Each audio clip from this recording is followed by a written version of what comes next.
Okay, good afternoon everyone. So I'm Ryan J. Raz, your first reporter in this group, which we discuss all about the part of speech. So I know that some of you are so familiar with this topic, the part of speech, because when we are in elementary until high school, naagian na nato ni siya, di ba? May different kinds of part of speech. Thus, before we must go further to our discussion, let us have an activity first which entitled Words at First Sight. So, di ba may nakita ka mo na mga table below with in every boxes na ay mga letters. So, in that boxes, there are some words na naporma. So, ang una ninyo makita na word, you can make a simple sentence in English. Then, you can translate it into Filipino or Tagalog and your mother tongue. So, and that will serve you as your attendance for today's session. You may send it in our in-call messages, so we will check it that later. So, I will give you 3 minutes to do it the activity. Okay, you may start now. Okay. How do you find the activity? Is it interesting? Fun? Difficult? So I think dili man kaayo siya lisod because kaning naka-indicate naman daan ang inyong buhatonon. So, di ba feel nato it is more interesting because kaning matest ang atong vocabulary in which as a soon-to-be teacher, magamit gyud nato niya na field of specialization. So I think that activity helps us to have a hint or clue regarding our discussion today. Okay, so we will start our discussion na. Okay, so our topic for today is part of speech. So in English grammar, part of speech are the category of words intended to reflect their function and grammatical context or have similar grammatical properties. So take note, the part of speech is category of words intended to reflect their function. So meaning, ang function is their role. Their meaning, their role to play on a certain area. Just like us, we can associate our daily lives as a student.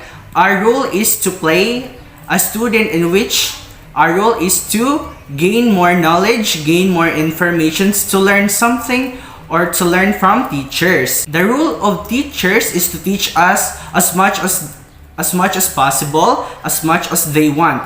So, we can associate our reality experiences in parts of speech. However, in part of speech, ang ilan ng kalhayan is ang mga part of speeches is ang ilang role is to play in grammatical context. They can help us to sharpen or improve our skills in writing or speaking skills. So there are 8 parts of speech such as noun, pronoun, verb, adjective, adverb, preposition, conjunction, and interjection. So we will first discuss the part of speech, noun. So when we say a noun, it is a word that names something such as a person, mga tao, place, mga lugar, thing, mga butang, and also the idea, mga thought sa usa ka tawo. So, kung muana ganita na noun, na ay noun nga physical things or non-physical things. Kung muana gani kita ng physical things, these are noun that we can use our 5 senses. Unsa pa gani ang atong 5 senses, which are the seeing, hearing, feeling, tasting, and smelling. So, ang mga example for physical things are mga car, mga sakyanan, mga chair, mga ingkuranan, mga table, lamisa, atunghan, and some river and other more examples. However, in non-physical things are the total opposite of physical things. In non-physical things, we can't use our 5 senses. We can't see, hear, feel, taste, or smell them. But we can distinguish them through a concept or a general idea of a certain event, such as the wisdom, ang pagka-bright, love, gugma, bravery, ang pagkamaiso, kindness, ang pagkabuutan, ug daghan pang uban. So there are kinds of nouns. So do you see the differences between the physical things and non-physical things? Okay, very good. So we will proceed to kinds of noun. So we will discuss first the proper noun. So when we say proper noun, these are the nouns that name something proper, particular, or specified. Proper means one's own. For example, atong pangan. Diba ang atong pangan kung isulat nato sa papel, the first letter we write is a big letter because pareha na ho, Ryan, dako nga R ang unahon because ato man ang pangan, kibali na ay tag-iya. However, dapat example, London is a proper noun because it is the name of a particular city. So kung muana ganitag proper noun, it is specified, specific. However, kung muana tag common noun, a common noun names any one of a class of persons, places, or things, example man, city, and others. The word common means shared by all. So kung muana tag common noun is daghay tag-iya, while the proper noun is isa lang ang tag-iya. So there are some examples here in English and also in Bisaya, in our mother tongue. So, okay, we must compare the common noun and proper noun in English. So, in the slide, it indicates that the common noun are boy, girl, country, city, day, and language. While the proper noun for boy is William. So, in proper noun, naka-specify ang boy, which is William. For also the girl, Sarah, country, United States. So, naka-specify sa proper noun ang usa ka country sa common noun. City, New York. Day, Monday. Language, English. So, naka-specify gihapon. We have example for our mother tongue also. Bata. So, di ba ang bata, daghay tag-iya. But in proper noun, naa si Levi. So, naka-specify siya. Then sa Tandag River. Teacher, Ma'am Samarca. Syudad, Tandag City, Mall, Gaisano Capital, Festival, Kalugatan Festival. So, di ba, makita na to ang differences sa ila duha. Okay, very good. So, we will proceed to count noun. So, count noun is that these nouns can be counted. So, ang kanina noun is atong maihap. Such as, maestra for people. Di ba, maihap na to ang teachers. Ang baboy for animals, maihap gihapon nato ang baboy. Ang papel for things, and itlog for food. Itlog, egg for food. Okay, di ba maihap nato siya, og daghan pa gihapon mga examples na atong maihap as the count nouns. On the other hand, the mass or uncountable noun is ang mga nouns na dili nato maihap. For example, she has blonde hair. So, the noun here is the hair. So, maihap ba nato ang buhok? Dili, no. So, the hair is part of uncountable noun. So, di apa. The water is too vast. Ang tubig kuno is grabe kahawag. So, ang tubig ba? Di ba ang water is our noun? So, di ba ang tubig is dili maihap? Yes, dili siya maihap. Pero in uncountable noun, maihap ni siya through weigh, through pagtimbang bitaw. Yes, pagtimbang. Okay, very good. So we will proceed to collective noun. A collective noun is a name applied to a group, class, club, committee, team, or family, and others.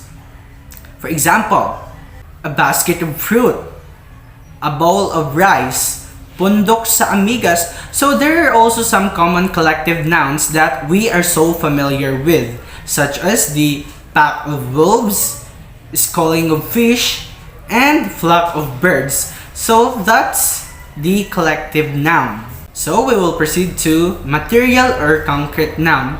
So this is referred to a substance that exists in physical sense, and so it can be seen, heard, tasted, smelled, or felt by the body. So concrete noun is somewhat like a noun that we can use our five senses to feel it, to determine it, to distinguish it. So some example of concrete noun are Papel, paper. Prutas, fruits.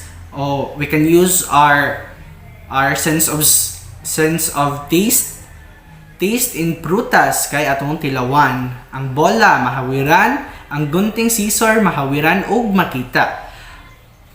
So for abstract noun, it is referred to a name applied to a quality or a general idea like love, beauty, wisdom, hate, and there's more.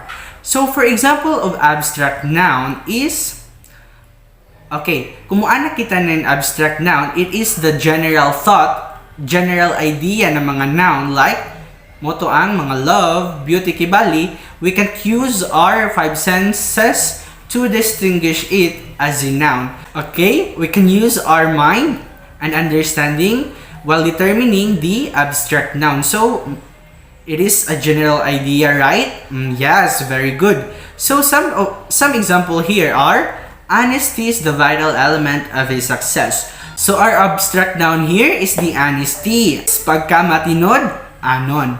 So di ba ang honesty is dili nato siya makita, dili siya nato ma-taste, di nato siya ma-smell, ma-touch, and other things. So this is the abstract noun of this sentence. Di apa, ang gugma ang makapabag-o sa usa ka tawo. So our abstract noun here is gugma.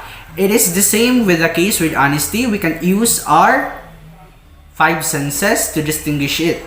Also, di apa, ang pagkamatinod anon mao ang nakapalampo sa iyang pag-eskwela. So ang pagkamatinod anon mao ang atong abstract noun. So nakabalo na ta og unsa ang mga differences sa mga noun through its uses, di ba? So unsa pa ganitong atong mga kinds of noun? There are proper noun, common noun, count noun, mass or uncountable noun, collective noun, material or concrete noun, and abstract noun. So very good.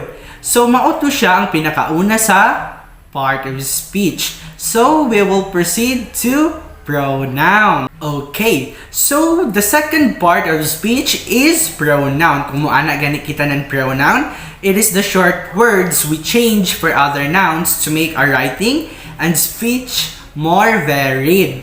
So di ba kung mugamit kita ng pronoun, there are he, she, they, it, themselves, and other more. So we must distinguish it whether it is a first person, second person, and third person. So in pronoun, there are also kinds of pronoun, which are the personal, interrogative, relative, demonstrative, indefinite, and reflexive pronoun. So we will start with personal pronoun. Okay, when we say personal pronoun, it is used to replace people or things to make sentences shorter and clearer. So as what I said earlier, diri nato ma-distinguish ang first person, second person, and third person. So in personal pronoun, there are three indicators, which are the, unsa ganito akong giingon, ang first, second, and third person. Kung moana gani kita ng first person, it is the speaker. Some example for this pronoun is I, ako, me, mine, my, myself, we, us, our, kami, ours, ourselves. Okay, for example, ako si Ryan. So we use ako as a pronoun because dili ta mo ingon og Ryan si Ryan. So we use as a personal pronoun to specify na kita si Ryan. Kita si kisa pagani pangan. Some example for this is ako si Levi. So we use ako as a personal pronoun to indicate a proper noun. Kasabot? Yes, very good. So for our second person, it is the person spoken to. Some pronoun example for this are you, ikaw, your, yours, yourself. So some example of this is ikaw ba tong nidagan? So we use pronoun ikaw, you, para mag-question kita sa usa ka speaker. O, kasabot? Yes, very good. So, for the last indicator, which are the third person, It refers to the person spoken of. So, ang atong gamiton ng mga pronoun in this indicator are it, its, itself, they, them, sila, their, theirs, themselves. So for example, for this indicator are, kamo ba ang nagkanta? So we use kamo as a pronoun. Diba ang kamo is them or they? We use the kamo to indicate a question to a person. So, nakita na ba nato ang differences sa personal pronouns sa iyang indicators, which are the first, second, and third person? Okay, that's good. So we will proceed to the next kinds of pronoun, which is the interrogative pronoun. So, sa pangan-pagani nga interrogative, it is a question pronoun. So we use who, whom, whose, where, which, and what. So that are the pronouns for interrogative pronouns. For example, who went with her. We use who as an interrogative pronoun as to signify na nag-ask kita ng question sa usa ka speaker. For example, kaning kuan. Kanusa imong birthday, di ba? Ang kanusa is when. Kanusa ka gipanganak. So, ang kanusa in English is when. So, it signifies that the kanusa is the interrogative pronoun na nagsignify na that sentence is a part of interrogative pronoun. Okay, nasabta na ba ang interrogative pronoun? Okay, if nakasabot na, we will proceed to relative pronoun. So when we say relative pronoun, it is a noun that refers to going before, and in doing so, it joins two sentences together. So there are some examples here. So, I met Johnson. First sentence. Then for the second sentence is, Johnson had returned from France. So we can merge the two sentences into one. So this is the result. I met Johnson who had returned from France. The word who is a relative pronoun that we use as it refers to some nouns to Johnson going before. So, atong gigamit ang who para i-substitute kang Johnson para ma-merge nato ang duha ka sentences. So, pag-merge na nato ang duha ka sentences, ingon ani na ang resulta. I met Johnson who had returned from France. So that is a relative pronoun example. Okay? Okay.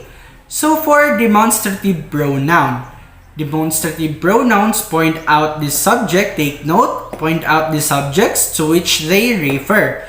They are this. For example of demonstrative pronoun, these are the this, that, those. Example, both computers are good, but this is better than that. So, ang duha kuno ka computer is good. However, napa kuno'y mas better pa sa usa ka computer. So, we use this as a demonstrative pronoun. So, that is a demonstrative pronoun. Okay. So, let's proceed to next kinds of pronoun, which is the indefinite pronoun. So when we say indefinite pronoun, it is meaning dili siya mag-refer to any person or thing or in particular. They refer to them in general way. So ang indefinite pronoun is a pronoun that kaning in general taghay tag-iya. For example, one should preserve one's honor. So, di ba ang ones is our indefinite pronoun because ang ones is daghay tag-ija. Wa nag-indicate or nag-specify na usa ka tawo sa usa ka sentence. So, the ones here is the indefinite pronoun. So, that is indefinite pronoun. Okay, there are some examples of commonly used words for indefinite pronoun. There are one, none, anybody, everybody, everyone, such, someone, no one, others, some, neither, either, and there's more. Okay, mauto ang mga ginagamit for indefinite pronoun. So, for the last pronoun is the reflexive pronoun. Okay, kung moana ganitanan reflexive pronoun, it is adding self to a personal pronoun. For example, myself, ourselves. Ngano man nga ang ourself is na turn to ourselves because kung moana gani kita ng are, it is a plural. So we use selves as indicator that the ourselves is a plural form of are, daghan. Yourself, yourselves, himself, herself, itself, themselves. So, ang reflexive pronoun, katong akong gipanglitok na mga words na katong mga adding self to a personal pronoun, na siya'y duha ka purposes, which is the to show that the person or thing does something to himself or itself. So for the last purpose is to make the pronouns more empathetic. For example, I myself saw him. So meaning, nakita na ko ang akong experiences sa iya. So, it signifies that the sentence show the empathetic. Diba?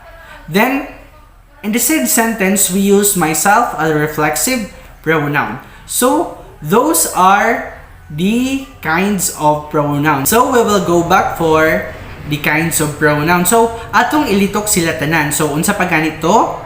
Those are personal pronoun, interrogative pronoun, relative pronoun, demonstrative pronoun, indefinite pronoun, and last, reflexive pronoun.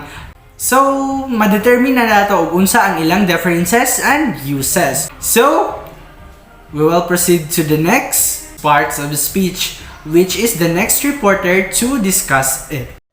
The next part of speech is verb. What is verb? A word that shows an action, state, or an event is called a verb. It is an essential part of a sentence and is known as the soul of language. Ang verb daw kay usa ka lihok, state, or panghitabo. For example, they study English grammar. The word study is a verb. We celebrate Independence Day. The word celebrate is a verb. I sleep at night. Sleep is a verb. Following are the different types of verbs: regular verb, irregular verb, linking verb, transitive verb, intransitive verb, finite verb, infinitive verb. So what is regular verb? A verb that's past, second form, and past participle, third form is made by adding d or ed is called regular verb. Ang regular verb daw, ang iya past tense o past participle is dugangan ng d or ed. Some regular verb list is given below. Example, walk. Ang past tense is walked with ed. Past participle, walked with ed. Then, talk, past participle, talk. Clean, cleaned, past participle, cleaned, added with ed. Present, choke, past, choked, added with d. Then, choked ang past participle. Irregular verb if the information of the verb is otherwise than the regular verb, it is called irregular. Irregular verbs are verbs that do not follow the normal patterns for tense and past participle. Ang irregular verb is may kaugalingon niya na form ng tense and past participle. For example, shut. Ang past tense, shut. Ang past participle, shut. drink. Ang past tense, drunk. Ang past participle, drunk. So, na-change na ang iya past tense og ang past participle. Then, ang break, past tense, broke. Past participle, broken. Ang beat, past beat. Ang past participle, beaten. Linking verb, a verb that acts as a link between two words is called linking verb. It connects or links a subject to a noun or an adjective in a predicate.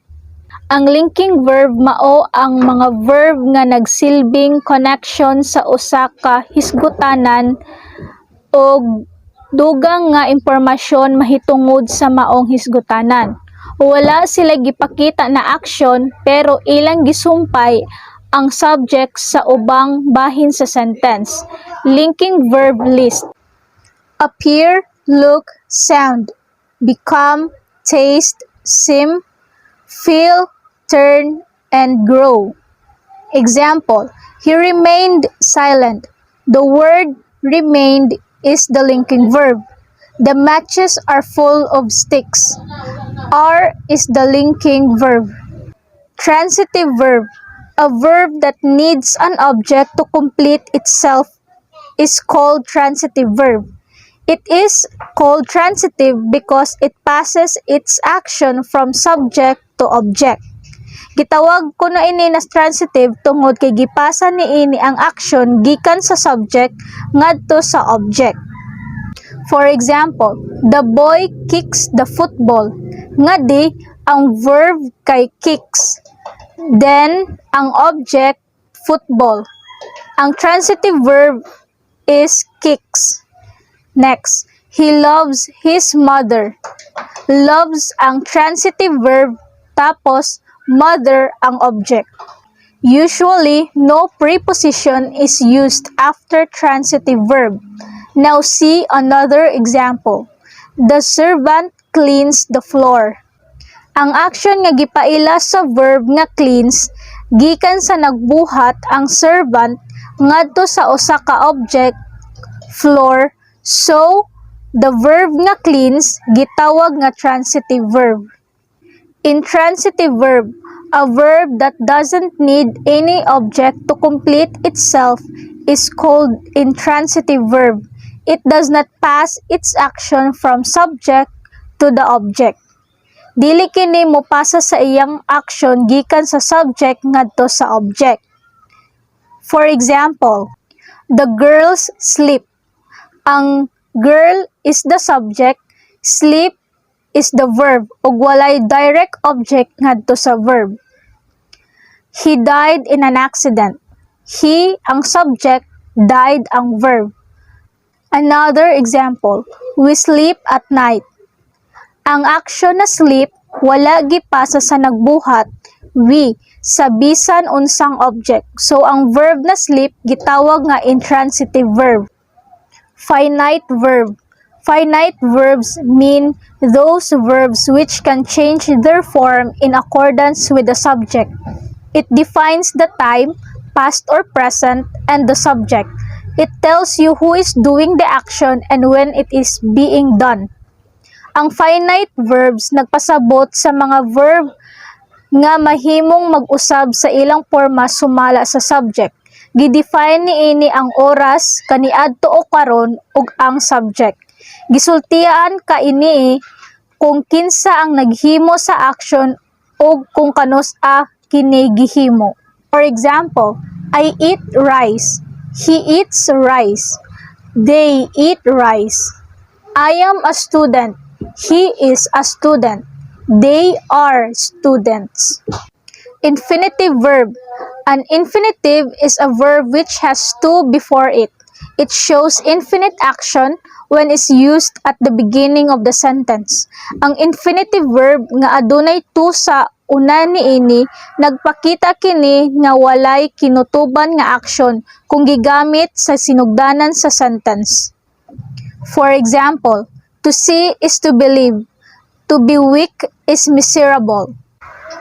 For the summary, There are 7 different types of verbs: irregular verb, linking verb, transitive verb, intransitive verb, finite verb, and infinitive verb. Next part of speech that we will discuss is about adjective. Adjective is used to modify or describe a noun.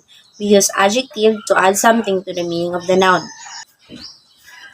There are 8 types of adjective: the proper adjective, descriptive, qualitative or attributive adjective, quantitative adjective, numeral adjective, demonstrative adjective, distributive adjective, interrogative adjective, and possessive adjective.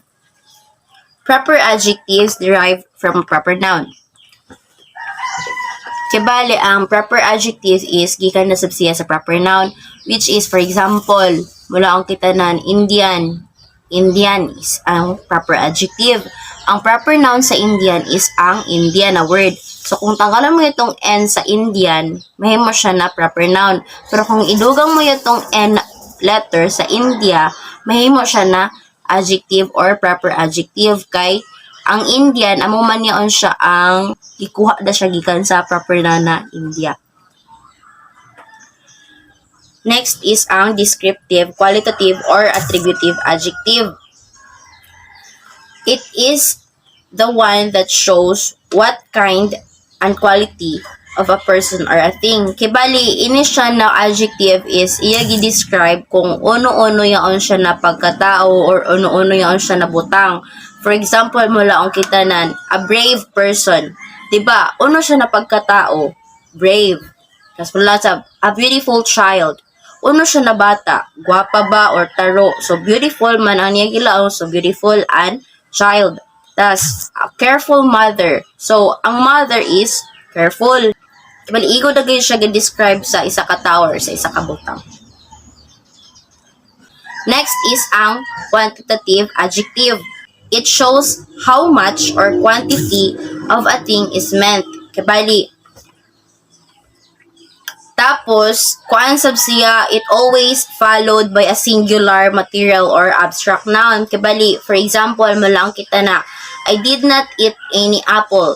He ate much bread. You drink little milk. Siba?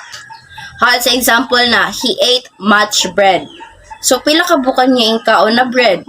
Much. So, meaning hamok. Ang quantity, ginagamit isab siya para, hadyon, wala ako kahibaw ng exact amount or exact kabali, pila ka book gayod dito siya. For example, he ate much bread. Wala ko kahibaw kung pila ka book bread aniya kaon. So, lang mo da ka na much since hamok man aniya kaon.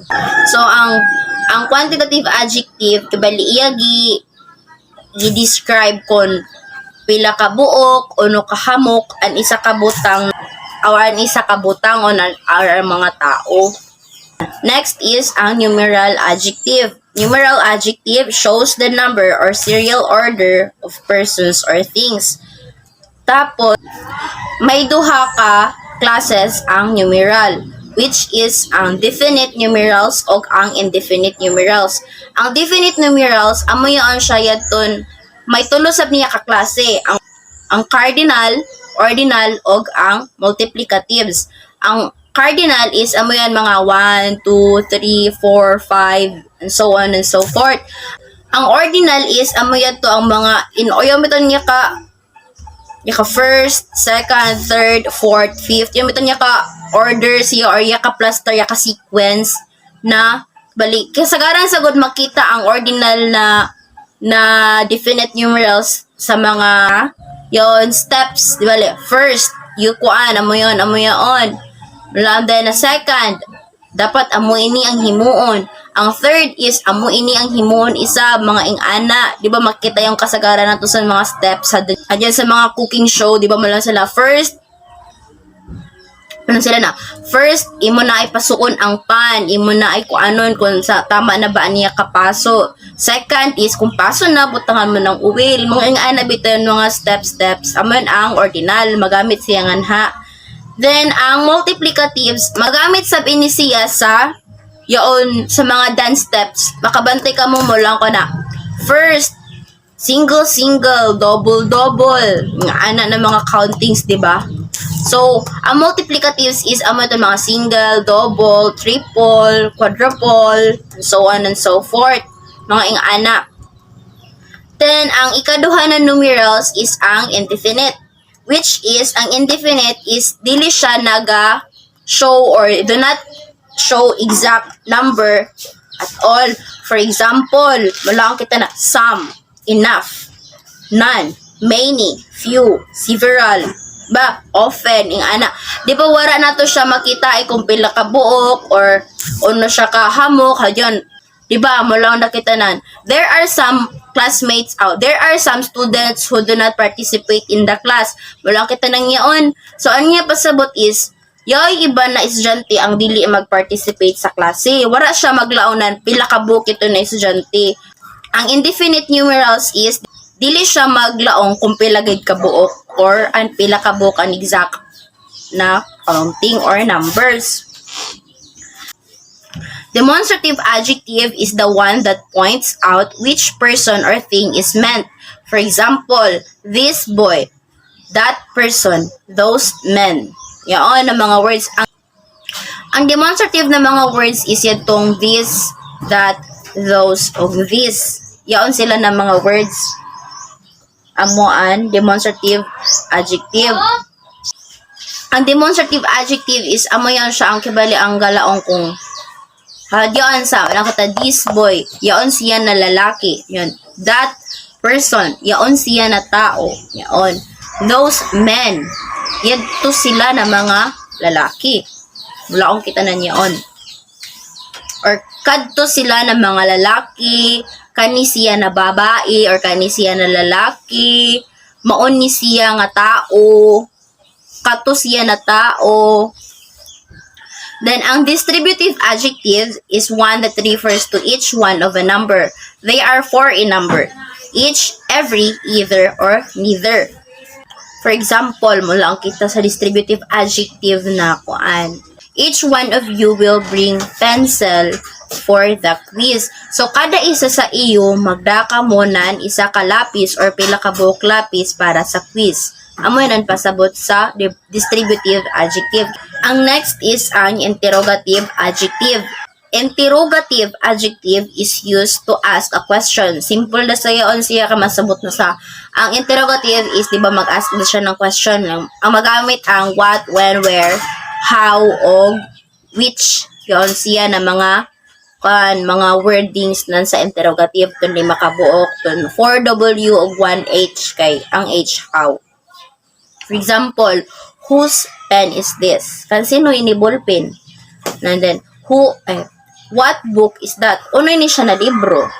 Which flower do you like best? Unsa nga buwak ang imuha giganahan? Or unsa nga buwak ang imo paborito? Murag ana. Next adjective is possessive adjective. The last one adjective. Which is possessive adjective use words like my, our, your, his, her, its, their. We use it before a noun. Langkaw, this is my book. This is my toy. This is my toy. This is my paper. This is my, ano pa? This is my organizer. Yan, langkaw. Kabali, ang possessive adjective is, kabali, yung beton imo or iya, yung beton ang kunon guide, kibali. Ang ako na sub-discuss ko man adlaw sa iyo is mahitungod siya sa adverb. Kung maglonggan kita ng adverb, adi apa sabot ini kay is a word to use to modify a verb, adjective, or another adverbs. So, kung maglonggan kita na adverb, kuan ko na siya, amo ko na ini mga word nagigamit para maotro ang verb, adjective, or another adverb. So, bilang kita, amo ni mga kuan, yaon, mga words nagigamit, mga salit akibali, mga istorya nagigamit para maotro ang verb. Maglaw kita verb, pananglitan yaon, running, jogging, singing, dancing, amo yan ang verb. So, ang adverb siya ay magkuan, siya maotro sa amo yun siya ang mga word na gamiton para mautro kibali ang kuan meaning na mautro ang verb. para mas masabtan nato. So for example, yung maglaong ka na walk. Kung maglaong ka na walk, syempre paano dayon siya? So verb dayon siya. Pero kung maglaong kita na ato nadugangan ang walk ng slowly, walk slowly, makasabot na din kita na ay hinay ba yan niya pagpanaw. So mula kita walk quickly. So mulang kita na ay paspas ba yan niya pagpanaw. So ang adverb siya ang mga word na gamiton para mas kuan yon masabtan nato ang verb. So kun unoy kuan gipanhimo. So ang adverb kuno may tulo ka kuang klase, may tulo ka klase ang adverb. Ang una is simple adverbs. Ang ikaduha kay kuan interrogative adverbs. Ang ikatulo kay relative adverbs. So ang ato nahon ini simple adverbs. Ang simple adverbs niya pasabot kay are used to modify the meaning of a verb, an adverb, or an adjective. So amo ko na ini ang gamito ng simple adverbs para kuan mautro ang buot ipasabot ng verb, adverb, or an adjective. So ang simple adverbs sabahin siya sa pito ka buok. Pito ka klase ang simple adverb. Ang una ko no kay ang time. Ang time, ang bote pasabot ng time, oras. Or, umuni siyang provide more information about when a verb take place. So, ang time siya ang naghatag sa ato ng impormasyon para masahid kita kung kanus-a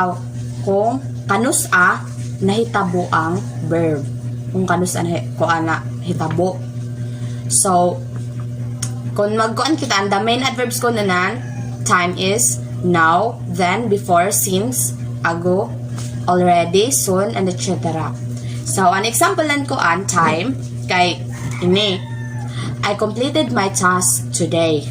So, kuan nga to, ang ato time is, adverb is ang today.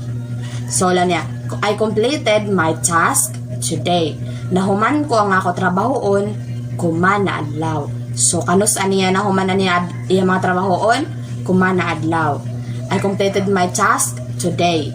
So, amayon ang time. Siya nagkuhan sa ato kon, kanus nahitabo ang isa ka verb. So, ang ikaduha is place. Kung maglaong kita na place, lugar. Amo na siya ang nag-illustrate where the verb is happening.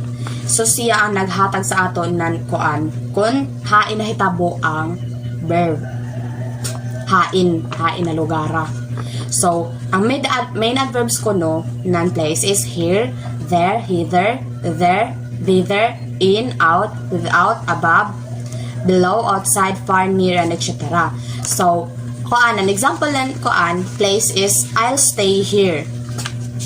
So, maglang siya na I'll stay here. Maghuwat ako nga di. So, hain siya maghuwat nga di. So, hain siya magstay here. So, ang place nga to is ang here. Kay adto siya na lugar maghuwat sa kuan kan someone. So, mula na I'll stay here. Maghuwat ako nga di. Hain ka magstay here. So, amo yan ang place. So, ang ikatulo is number.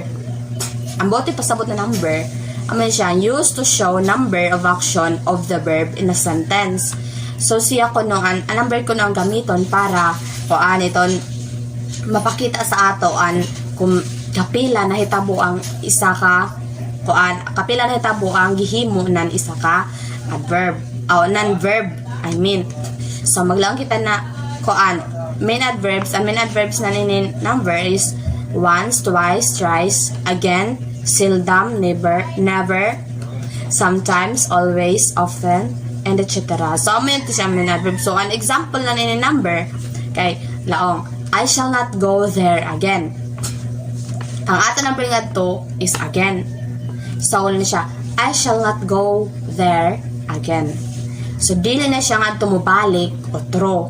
So, kapila siya mubalik nga to, dili na siya mubalik nga to o true. So, kuan yun, amo yun siya ang kuan. So, I shall not go there again. I shall not go there again. So, ang number is again. So, ang ikaupat na to na kuan, yaon, klase na simple adverb is manner. Kung maglaong manner, amin siya ang provide information how verb is done. So, siya ko na naghatag sa ato ng impormasyon kung giuno pagkahimo or giuno pagkahuman ang verb. So, ang main adverb ng manner is thus, so, well, badly, clearly, slowly, certainly, and etc. So, amin na yan siya ang main adverb sa manner. So, an example niya kay, yaon, I worked hard. So, giuno niya pagtrabaho, hard. So, I work hard. An atong adto manner kay hard.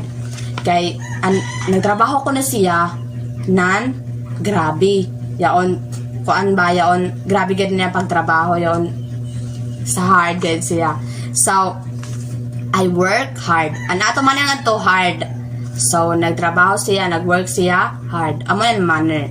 So, para mas masabtan pa nato, isa ka example. So, he swims well. So, kuan yan, mulan siya na, kuan yan, ang manner nga di is well. So, mulang ka na, bagtiki siya mulangoy. Listohe siya mulangoy. So, amo yan, kuan. So, another example is he ran quickly. So, magdagan siya, aspase siya mo dagan. So, uno niya pagdagan, giuno niya pagdagan, quickly. So, giuno niya pag-swim, well. So, giuno niya pag-work, hard. So, ingan ang kuan manner. Siya naghatag sa ato ng information kung giuno pagkahuman ang iska verb. So, ikalima na, kuan yung klase ng simple adverbs is quantity. So, pasabot na quantity yon kadaghanon. So, maglaong kita na quantity amin siyang modify the quantity or intensity of an adjective, a verb, or another adverb. So, siya ang nag-utro ng kuan yon kadaghanon or kuan isa ka adjective.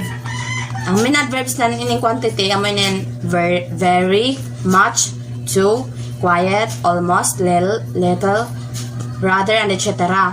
So, one example na ninin quantity, I'm so glad today. Sa ato pa, yun, grabe na ako kamalipayon, kuman, nadlaw. So, ang iya quantity nga ni, kainin so, kay kung maglang na kita na I'm glad today, makalang kita ay malipayon siya kuman nadlaw. Malipayon da siya. Pero kung butangan nato ng gamitan nato siya ng apply nato ang quantity, kay butangan na nato siya ng so. Nasa, I'm so glad today. So, I'm so glad today. So, makalang ko na, ay, grabe ba niya kamalipayon. So, inin quantity, magkuhan siya kung unugay ka ang intensity ng isa ka verb. So, ang ikaw-nom na ninin koan, simple adverbs sa niya klase is an affirmation. Or, yaon, maglang kita affirmation, yung magpamatuod. So, or testigos, nga na ba? So, ang pasabutan adverb, nan affirmation is an adverb that is used in a sentence to affirm it as true.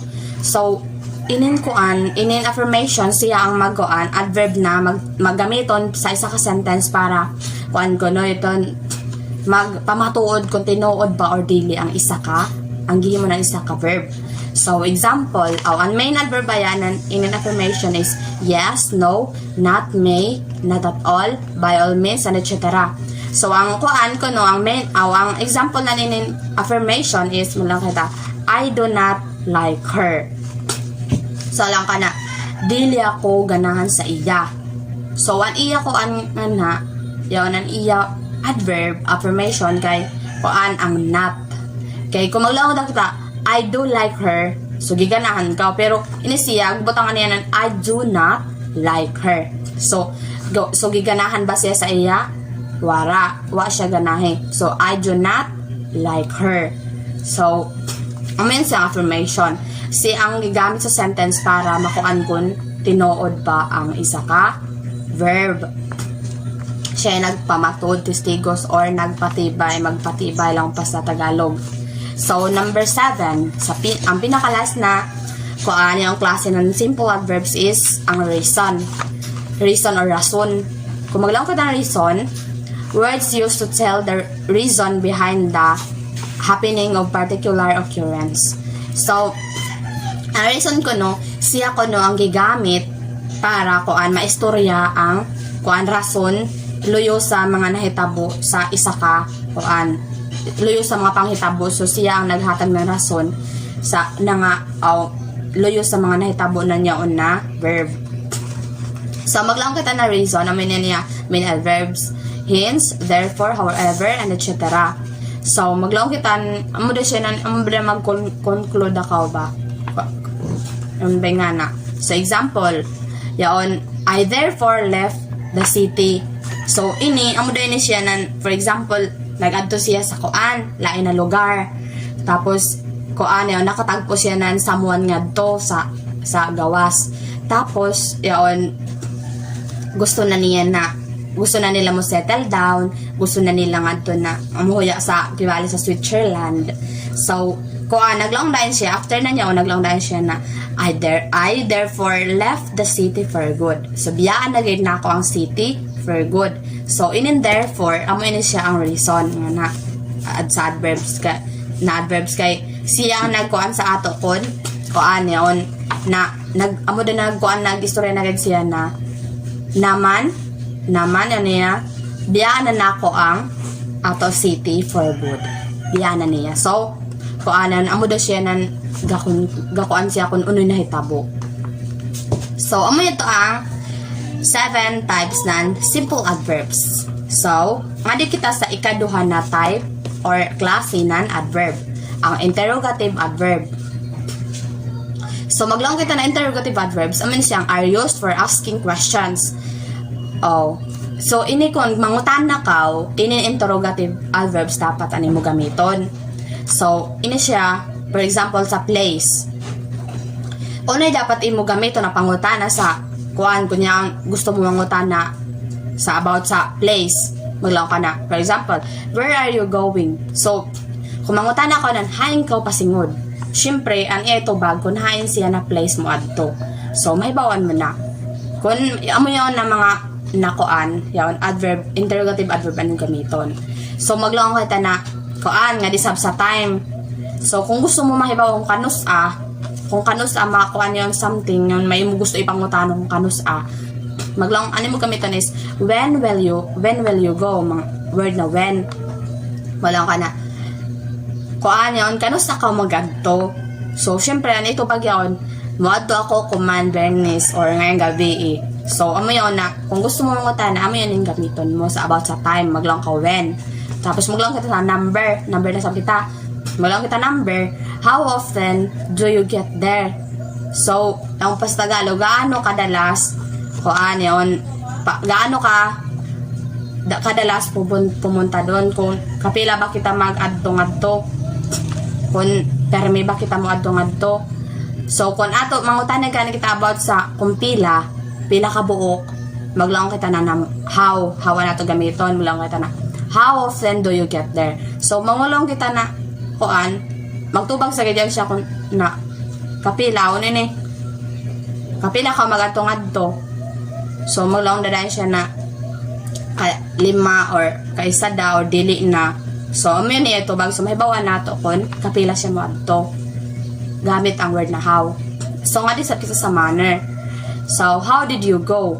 So, ang manner, di ba mo ni kung unhuni mo pag adto sa isa ka lugar. So, inin manner, kung mangutana ka o kung unhun, how guide ani mo gamitin mo lang ka na, how did you go? Na unhuni mo pag adto. So, syempre, mag-adto siya na, mula akong tarawag kay balay mo friend na, muadto ako sa ibang bansa, adto sa lain lugar, kay adto ako magbakasyon. So, maglaong dahil siya na, how did you go? So, uno ni mo pagkadto. Siyempre, wala siya, magsakay ako ng airplane. So, yun nga. So, masayda ni mo kung ano niya pagkadto sa ibang bansa. So, next is quantity. Quantity, maglaong kata na quantity. Yun, nang siya na, how far is this news true? So, yun, uno ba guide ka, tinuod ini na? Balita So, siyempre, kung imo gamiton ini quantity, maglaong na ka na, tinuod din siya ka, mag-explain na dahil na ito yung pangutana. So, masayda ni mo rason. So, next is cause or reason. So, yun, maglang kita na reason, hindi ba ito rason, or hinungdan na yun isa ka verb. So, maglang kita na, why did you go there? So, maglang kita na, nagadto ko ngadto. So, syempre, yato ni mo gipangutana na friend, kibali na mo ato sa gawas. Moadto ako ngadto sa gawas kay, magbakasyon ako ngadto, gusto ko magpalamig. So, nga na, so, yun, inin ko sa reason, saidan mo kon, hinungdan na nga mo ato siya. So, kung gamiton natin interrogative adverb sa ato pagpangutana, masaidan nato ang gusto nato na mga tubag. So, ang nakuikuan ko man, last na, yung klase ng adverb is ang relative adverbs. So, ang relative adverbs, word relative, relate. So, amo din ang relate relative adverbs. So, may ang pasabot ini siya, join two sentences together. As such, it is a double part of speech in an adverb and conjunction combined. So, kuan ko na siya, ang duha ka sentence, giiban sila duha. Tapos as such is an double part of speech. So, ang adverb ug ang conjunction giiban sila duha. So, kung gusto mo mangutana about sa where, so hay na lugar, or when, on kanus an hitabo, or why kung giuno pagkahitabo. So, ang ato gamiton ko man is ang where. Kung hain mangutana, or mag-istorya kita about sa kuan hain na hitabo. Lagi. So, example, that is the school where I graduated. So, nabantayan nato ang word na where, wala siya gigamit para on mangutana na kundili nagagigamit siya sa tunga siya gigamit sa tunga na ng sentence. Gigamit siya para makonect ang duha, ang I graduated ug ang school. So, where I graduated, hay siyang nag-graduate ini na school. So, ini na school nga di siya nag-graduate. So, inin ko amin na relative adverbs. So, gibalik ka connect siya sa duha ka sentence para mas masabtan nato. Isa ini siya ka parts of speech na ang conjunction o an adverb gipag-iban sila duha. So, amo dayon ang adverb. The sixth part of speech is preposition. Preposition is a word used to show the relationship between a noun or pronoun and add some other word in a sentence. Preposition is ginagamit po siya sa, for example, to tell what direction, to show place, show time, cost, manner, and amount. Then, ginagamit sa nato ang preposition sa pag-relate sa isa ka noun or sa pronoun sa isa ka word or sa ka sentence, sa isa ka. For example, malaang kita na, she went to the store. Ang preposition na gigamit is ang to, which is, ang to, it shows direction. Hadyon, she went to the store. Hain siya mingkad to, nga to sa store. Tapos, he came by bus. Ang preposition na gigamit nga to is by.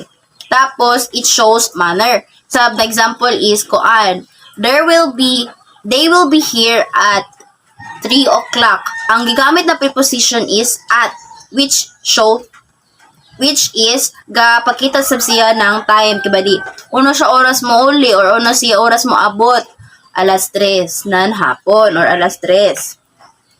Tas last example sa preposition na example is it is under the table, which is ang preposition na gigamit is under. Under shows place. Hain sayad to siya. Hain ito nabutang. Hain minabot ito nabutang. Yaon sa ilawom ng lamisa or under the table. Then, may unom ka types of preposition. Simple preposition, double preposition, compound preposition, participle preposition, phrase preposition, and disguise preposition. Ang simple preposition is nag-consist siya ng only one word or one word with two syllables or one word with one syllable. For example, na yun mga in, at, on, to, for, of, from, up, after, over, under, with, og, till, and etc. Hamok pa yato siya. Then, for example, gamiton ta ang simple preposition sa isa ka sentence. Mula ang kita na, she keep all the coins in the box. So, ang preposition na gigamit nga to is in, which is amo ang simple preposition. The next preposition is ang double preposition. Double preposition consists of more than one word. How na niya doon? Into, within, up to, without, etc. Hamok pa yun sila ng mga words, pero ang gilaong ko is ito din mga common words na ginagamit sa isa ka sentence. Tapos, wala kita ng double preposition kayo nga na siya mo kuan sa double or two syllables nga na. Tapos, duha siya ka word, dito lang, ito lang, into. Diba, ang in is preposition sub siya o ang to preposition sub siya. So, kung itong into na word, buwagon ta, mahimo siya na in o to. Mahimo siya na simple preposition. Pero kung tibuon tayo to sila, mahimo ito siya na double preposition which is into. Straight na siya pagbasa, into. Dili kay in and to. Into na siya, into. Hanyang gamiton ta ang double preposition sa isa ka sentence. Mula ang kita na kuan na the boy jumped into the water. So, ang lalaki ko no is minlakso sa tubig or minambak sa tubig. Into. Double preposition. Ang next is ang compound preposition. Compound preposition consists of two or more words. So, hamok na ng mga words, hamok na preposition ang magamit. For example, on behalf of, according to, in front of, from, across, and etc. Gamiton to sa isa ka sentence ang compound preposition. Example, his car is parked in front of my house. Ang gigamit nga to na compound preposition is ang in front of. Next preposition is participle preposition. Participle preposition consists of words that ends with ing. So, for example, ang word na regarding, concerning, considering, o ano pa, ang mayon siyaan mga participle preposition. Gamitin ta ang participle preposition sa isa ka sentence. Mula ang kita na, I would like to speak regarding healthy food. And regarding is amoyon siya ang participle preposition. Then, I think I can pass my exam easily considering my hard work. Considering is amito siya ang participle preposition. Ga-end ng ing. Damo pa ang participle preposition pero is regarding, considering, concerning. Amo sense yan mga common words na ginagamit nato sa isa ka sentence usahay. Tas next is ang phrase preposition. Phrase prepositions, group of words used with the force of a single preposition. For example, naman mga according to, by means of, owing to, with a view to, in place of, in front of, damo pa, etc. In spite of, instead of, in order to, by virtue of, by way of, and more. Ang phrase preposition is nag-consist na siya ng more than two or three words. Pare-pareha na siya nan sa sa compound preposition. Ang phrase preposition is kasagaran mo makita sa phrase preposition is mga simple preposition. Gibali gitibo-tibo na ito ng mga single preposition or simple preposition, gitibo-tibo na sa isa ka phrase, sa nga na phrase. Isa na kibali ang iba na words. Then, magamit kita ng phrase preposition sa isa ka sentence, mo lang kita na he succeeded in spite of many difficulties. Bali, min succeed gihapon siya sa iya kinabuhi biskan agaw kalisod na or biskan agaw hamuki pa na mga kalisod aniya experience something yung ana. Then last is ang disguise preposition. Disguise preposition is not directly used or implemented in a sentence, but it is mentioned indirectly. The example of disguise prepositions are the letters A and O respectively. For example, this guy's preposition is 5 o'clock. Instead of 5 o'clock, gihimo siya na 5 o'clock. Mari gi-shorten bitaw siya.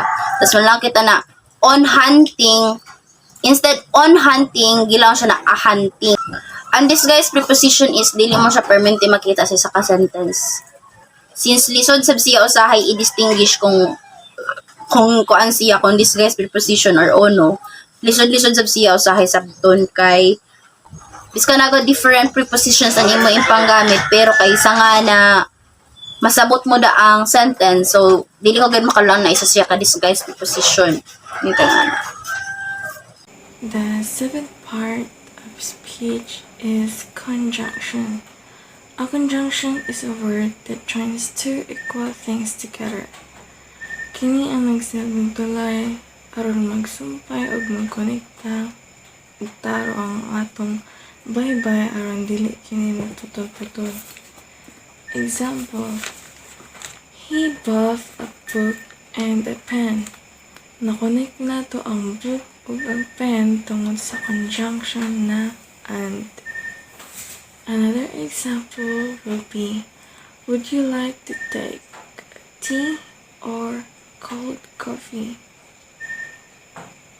Nakonek na to ang iyang giingon na take tea or cold coffee because sa or.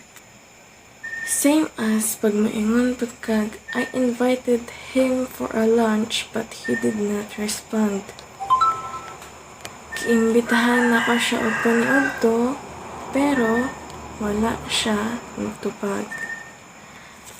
Naapagtay tulo ka parts sa conjunction. Ang coordinating conjunction, subordinating conjunction, o correlative conjunction. Pero maoray gihapon ang ilang tumong, ang pagsumpay o pagkonekta sa mga baybay o pagkonekta sa duha ka grupo aron mausa o klaro ang statement o pag-ekstorya. Example, coordinating conjunction. The conjunctions joining together two statements or clauses of equal rank or importance is called coordinating conjunctions. Example: and, nor, but, for, or, also. Sa Bisaya nga, and, or, ug. Nisakay ko sa bus, ug, may pahayam kaniya. Or, o. Mag-study ka ba o matulog na lang ka? But, o, pero. Nanawag ko sa imo gaina, pero wala man ka. For, kay. Na nagtipid ko gamit sa gasolina, kay mahal na kani. The other types of conjunction is subordinating conjunction. The conjunction joining a subordinate or dependent sentence to an independent or principal sentence is called subordinating conjunction. Ang subordinating conjunction kay naay dependent clause o independent clause. Ang independent clause kay makabuhat siyag baybay o sentence na makastand siya sa iyang kaugalingon. O may kaugalingon siyang pagpasabot. While ang dependent clause kay nakadepende lang siya. Dili siya kumpleto o wala siya kaugalingong pagpasabot. Example: because of him, I learned how to build my own business. Number 1, because of him.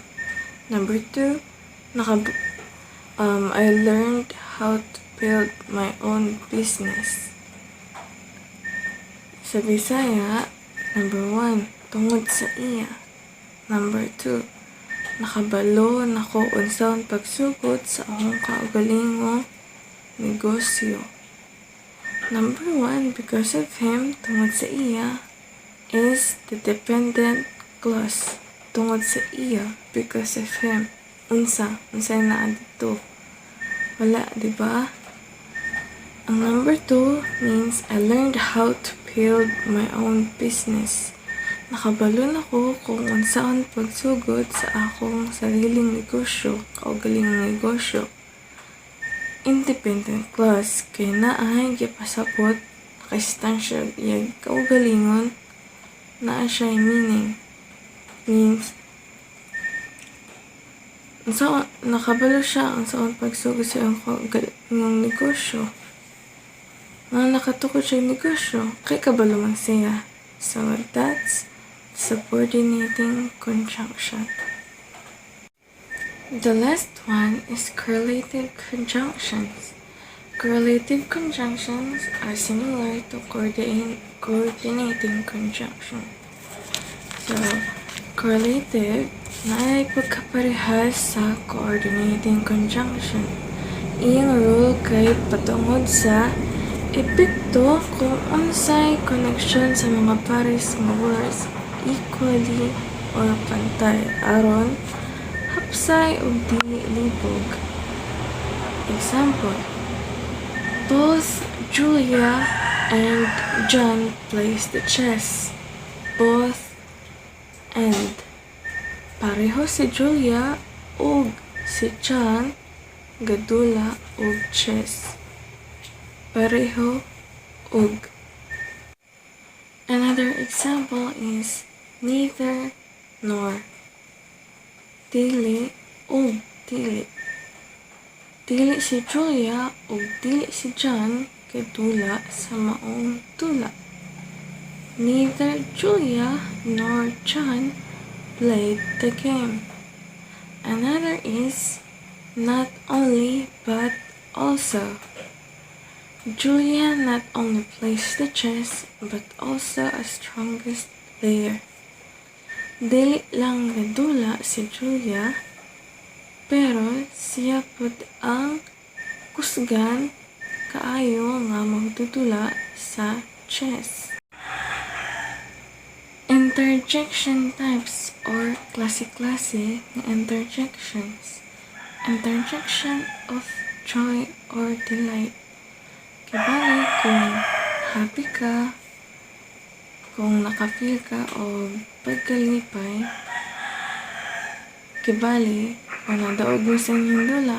Ingon din kag, hurrah! We won the game!